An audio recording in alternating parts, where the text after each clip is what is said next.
Politics is usually taken to be a game. There are many people that refer to politics as a game. And I think it is not a very good idea because we realize that actually there are people who play politics. And because politics is about life, anybody who is playing politics is playing with the lives of people. And of late, I want to do a campaign where I'm advising people not to allow politicians to talk about playing politics. Because anytime they are playing politics, they're actually playing with your life. Especially in a Kenyan context, anytime there are elections, people die. And they die because there are people who are playing politics. And then, of course, the popular adage that politics is a dirty game. I always tell people politics is not a dirty game. It is the politicians who play dirty. And so when somebody plays dirty politics, it is that person that should be called out, because anytime they say that it was just politics, and because politics is a dirty game, they are kind of mitigated to have played it dirty because actually politics is supposed to be a dirty game. So that if somebody is playing dirty, then it is okay. It is not okay for people to play dirty politics.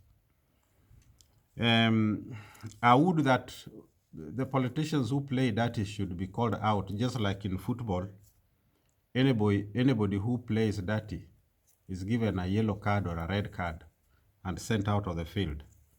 Now, calling politics dirty game, and it is normal because politics is dirty game, so people play dirty and then it is okay. I don't think that is right, especially in a Kenyan context. We should discourage politicians to play politics, because when they are playing politics, is about life. The governing authorities, they ascend to power through politics. And if they ascend to power through politics and then they call that same politics dirty, then that means that they are ascending to power through dirty things. That is not right. So politics about life, those governing authorities, they make the policies that govern the country. We wouldn't want to associate those people with something dirty. And as I say, because politics is about life, we should not allow those people to play politics, because when they're playing politics, they're playing with our lives. And they can play it to the extent that people die. It pains me so much when I see children die because some people are playing politics and they're playing it dirty. It is not good. As a believer, any soul that is lost, any blood that is spilled because of politics, is a blood that God is going to require. God is going to require that blood in the hands of those politicians who are playing dirty. So it is not a small thing. Even after people have died, the country cools down, life goes on. Yes, we love to have peace. Even after the upheavals, the struggles, the fightings after elections, it is good to have that peace. But that fighting should not be there in the first place. So that we should have that peace whether there is an election or not. And so I call out Kenyans, please be very strict with politicians. And even the politicians themselves, they should stop thinking about politics as a game. Because when they think of politics as a game, they start playing it, and in the process, they play with people's lives. I think it is high time that we should stop this kind of madness and do the right thing.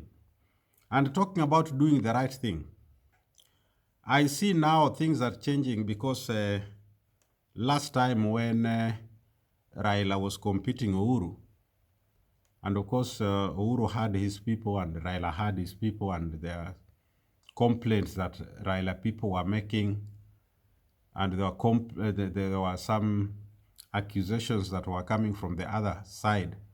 For example, people saying that, oh, they have sensed defeat, that is why They are crying out.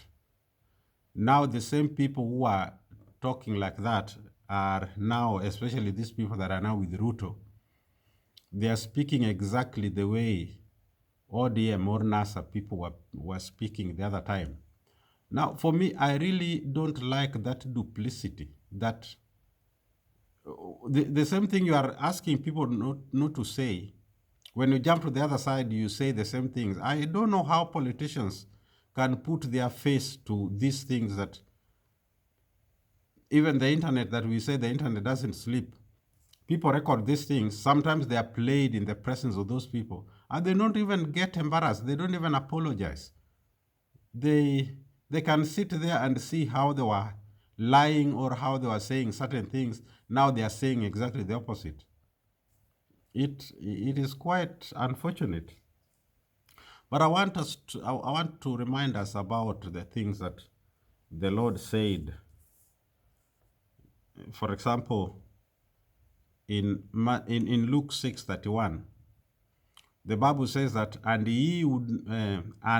as ye would that men should do to you, do ye also to them likewise. In other words, do to others as you'd have them do to you.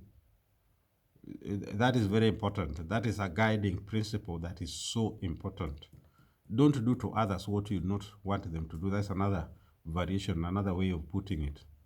Don't do to people what you'd not have them do to you. Why should you do exactly the things that when done against you start complaining? I don't like things like that, and I wonder why most people they don't care. There are people who can lie to you, and then they come back with a straight face, and you still don't question their lyings. I don't know how people accept those. But now, for example, elections are coming next year, 2022. And I don't think the elections in Kenya have been above board. There are riggings all the time. It is like compromised all the way. And even the person who is going to win next year, whoever it is, I'm not sure if that person is going to win clean. If it were for me to decide, let the person who win through the ballot without anybody trying anything. I would have loved it that way, because when you allow people who win election to rule, then they will know that it is the people who put them into power. They will be responsible and accountable to the people. But when you allow people to steal elections, then they know that it is not the people who put them there, it was their machinations. They did whatever they did and won. They bought some people, they compromised through corruption some quarters. And so they may not be so loyal to the people because you didn't put them to power. If it was you putting them to power, they would have lost. So they don't respect you. And such people, they use a lot of money to buy their way through. When they get there, they make another batch of money to buy people in the next round. That is why we remain poor. People are crying all the time because the resources that could have been used to develop the country are pocketed by people who want to use them for elections. They are monies that could be structured and used in things that are under the policies of the government. But when you give those monies to one person, it doesn't help. And so I think it is time that Kenya should wake up and do the right things. Look at the leaders who are there. Elect leaders who are leaders, not people who are interested in personal things. Of course, anybody going to power may be interested in these personal things, but maybe we need to gauge how much personal things is somebody pursuing. If it is not for that, then we should be very strict with people who are getting to power. I told some people somewhere that if you don't like Uhuru, for example, and somebody steals this election, or maybe let me make it practical. If you don't like Raila, and like last time we are aware that the political mobilization was done through tribalism, so that in central Kenya, Raila was presented as somebody that is really bad. And so when these people compromise the elections, then you don't care because it was Raila's votes that were stolen and you don't like him, then you celebrate.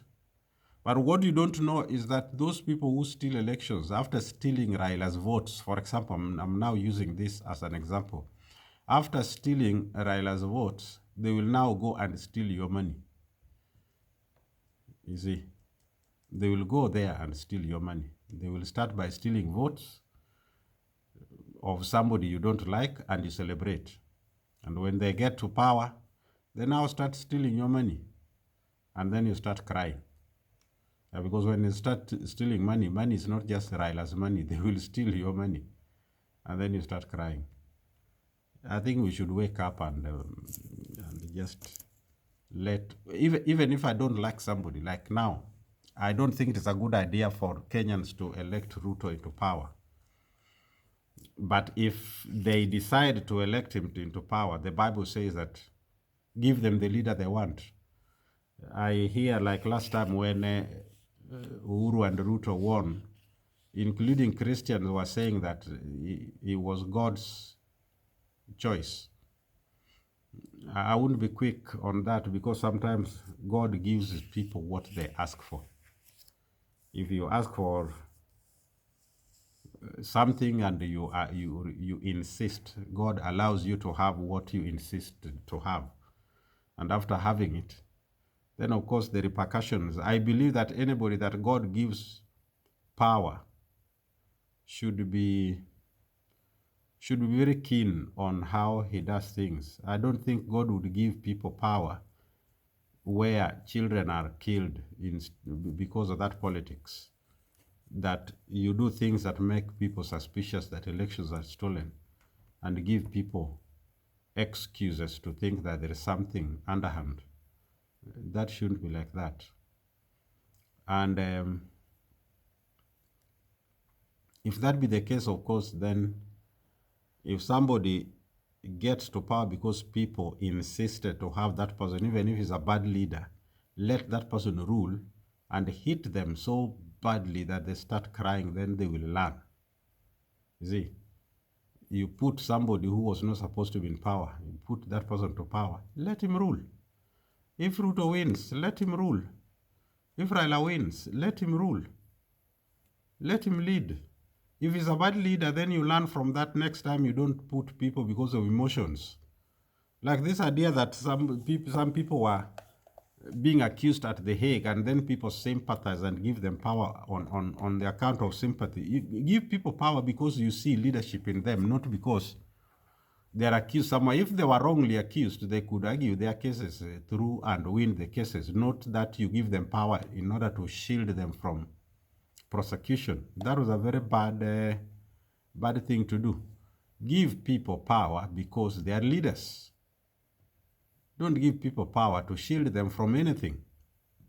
I don't think that is one of the qualities of looking at the candidates, that who is facing some problem, so that we shield that person from prosecution, because if we don't, then the person might be jailed. Anybody who does something wrong, let them face the law. If they are innocent, they argue their case, they come out. If they are found guilty, kila mtu abebe mizigo yake. I think that is very important. In the next video, I will talk about this hypocrisy that I mentioned. I think, did I mention it? I'm not sure, but I wanted to talk about hypocrisy. But because I wanted to make this a very short video, Well, very short. That is subjective. How short is very short. But I didn't want to talk so much in this video. I would ask you if it is okay with you to subscribe to my channel. I will not bombard you with so many things to watch. I don't know whether that is positive or negative, depending. If you like my voice, maybe that would be negative. But if you don't like, then it will be positive, because then I will not bombard you so much with so many videos. I will be posting once in a while if I have something to say. I don't want to behave like politicians who talk because they have to say something. I want to behave like a prophet who speaks because he has something to say. Because as you know, there are people who talk because they have to say something, and there are people who talk because they have something to say. Please subscribe to our channel. If you like the little that I've said, give a thumbs up to this video, and let somebody also listen to what I'm saying, because I think there is something that is important about this idea that we don't allow politicians to play with politics to the extent that they put our lives online. God bless you as we process our leaders and see who is fit to lead us next time. Bwana awabariki. Thank you.